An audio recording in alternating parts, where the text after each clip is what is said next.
மகா சிவராத்திரி அன்று நாள் முழுவதும் சிவனை வேண்டி விரதம் இருந்தால் உங்கள் விருப்பங்கள் நிறைவேறி துன்பங்கள் நீங்கி முக்தி கிடைக்கும். இந்த ஆண்டு மகா சிவராத்திரி பிப்ரவரி 26ஆம் தேதி நடைபெறுகிறது. குறிப்பாக இரவு 12:09 முதல் 12:59 வரை சிவனிடம் நீங்கள் என்ன வேண்டினாலும் அது நடைபெறும். பூஜைகள் மாலை 6 மணியில் துவங்கி மறுநாள் காலை 6:30 மணி வரை நடைபெறும். இதில் 4 கால பூஜைகள் உள்ளன. ஒவ்வொன்றும் சுமார் 3 மணி நேரம் நீளமாகும். இதில் மிக முக்கியமானது 3ஆம் கால பூஜை. இது நள்ளிரவு 12 மணியில் துவங்கி அதிகாலை 3 மணி வரை நடைபெறும். இதன் முதல் 50 நிமிடங்கள் நிஷித கால பூஜை என அழைக்கப்படுவது சிவபெருமானை வழிபடுவதற்கு மிக ஏற்ற நேரம்.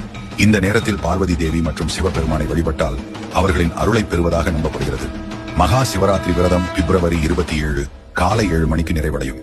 இரவு முழுவதும் கண் விழிக்க முடியாவிட்டாலும் 3ஆம் மற்றும் 4ஆம் காலங்களில் கண் விழித்து சிவ தரிசனம் செய்வது அவசியம். இந்த நேரம் உங்கள் பக்தியிலும் புதிய ஆற்றலும் அருளும் தரும்.